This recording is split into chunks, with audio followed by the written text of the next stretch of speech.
Because of Winn Dixie, Chapter 5. Winn Dixie couldn't stand to be left alone. We found that out real quick. If me and the preacher went off and left him by himself in the trailer, he pulled all the cushions off the couch and all the toilet paper off the roll. So we started tying him up outside with a rope when we left. That didn't work either. Winn Dixie howled until Samuel, Mrs. Detweller's dog, started howling too. It was exactly the kind of noise that people in an all-adult trailer park do not like to hear. He just doesn't want to be left alone, I told the preacher, that's all. Let's take him with us. I could understand that way Winn Dixie felt. Getting left behind probably made his heart feel empty. After a while, the preacher gave in, and everywhere we went, we took Winn Dixie, even to church. The Open Arms Baptist Church of Naomi isn't a regular-looking church. The building used to be a Picket Quick store, and when you walk into the front door, the first thing you see is the Picket Quick motto. It's written on the floor in little tiny red tiles that make great big letters that say, pick, pick, pick, quick, quick, quick. The preacher tried painting over those tiles, but the letters won't stay covered up. And so the preacher has just given up and let them be. The other thing about the Open Arms that is different from other churches is that there aren't any pews. People bring their own fold-up chairs and lawn chairs, and so sometimes it looks more like a congregation is watching a parade or sitting at a barbecue instead of being in church. It's kind of strange, church, and I thought Winn Dixie would fit right in. But the first time we brought Winn Dixie to the Open Arms, the preacher tied him outside the front door. Why did we bring him all the way here just to tie him up? I asked the preacher. Because dogs don't belong in church, Opal, the preacher said. That's why. He tied Winn Dixie up to a tree and said how there was lots of shade for him and that ought to work out real good. Well, it didn't. The service started and there was some singing and some sharing and some praying, and then the preacher started preaching. And he wasn't but 2 or 3 words into his sermon when there was a terrible howl coming from outside. The preacher tried to ignore it. Today, he said.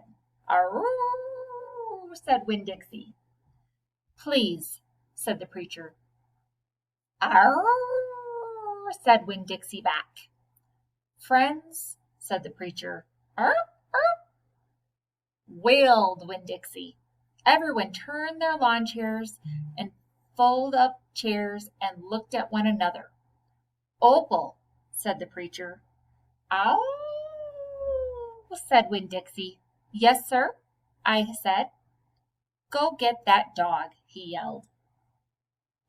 Yes, sir, I yelled back. I went outside and untied Winn Dixie and brought him inside, and he sat down beside me and smiled up at the preacher. And the preacher couldn't help it. He smiled back. Winn Dixie had that effect on him. And so the preacher started preaching again. Winn Dixie sat there listening to it, wiggling his ears this way and that, trying to catch all the words. And everything would have been all right except a mouse ran across the floor. The Open Arms had mice. They were there from when it was a Picket Quick, and there were lots of good things for them to eat in the building. And when the Picket Quick became an Open Arms Baptist Church of Naomi, the mice stayed around to eat all the leftover crumbs from the potluck suppers. The preacher kept on saying he was going to have to do something about them, but he never did. Because the truth is, he couldn't stand the thought of hurting anything, even a mouse. Well, Winn Dixie saw that mouse, and he was up and after him. 1 minute everything was quiet and serious, and the preacher was going on and on and on. And the next minute, Winn Dixie looked like a furry bullet, shooting across the building, chasing that mouse. He was barking and his feet were skidding all over the polished picket quick floor, and people were clapping and hollering and pointing. They really went wild when Winn Dixie actually caught the mouse. I have never in my life seen a dog catch or chase a mouse, said Mrs. Nordley. She was sitting next to me. He's a special dog, I told her. I imagine so, she said back. Winn Dixie stood up in the front of the whole church, wagging his tail and holding the mouse real careful in his mouth, holding on to him tight, but not squishing him. I believe that mutt has got some retriever in him, somebody behind me. That's a hunting dog. Winn Dixie took the mouse over to the preacher and dropped it at his feet. And when the mouse tried to get away, Winn Dixie put his paw right on the mouse's tail. Then he smiled up at the preacher. He showed him all his teeth. The preacher looked down at the mouse. He looked at Winn Dixie. He looked at me. He rubbed his nose. It got real quiet in the picket quick. Let us pray, the preacher finally said, for this mouse. And everybody started laughing and clapping. The preacher picked up the mouse by its tail and walked it and threw it out the front door of the picket quick, and everybody applauded again. Then he came back and we all prayed together. I prayed for my mama. I told God how much she would have enjoyed hearing the story of Winn Dixie catching that mouse. It would have made her laugh. I asked God if maybe I could be the one to tell her that story someday. And then I talked to God about how I was lonely in Naomi because I didn't know that many kids, only the ones from church.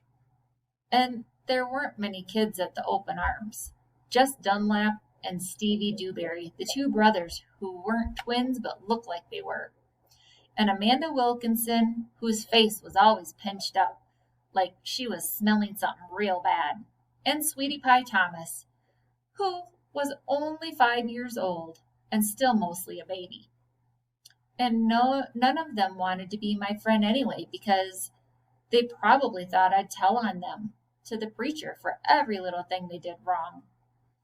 And then they would get in trouble with God and their parents. So I told God I was lonely even having Winn Dixie.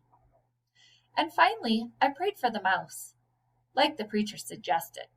I prayed that he didn't get hurt when he was flying out the door of the Open Arms Baptist Church of Naomi. I prayed that he landed on a nice soft patch of grass.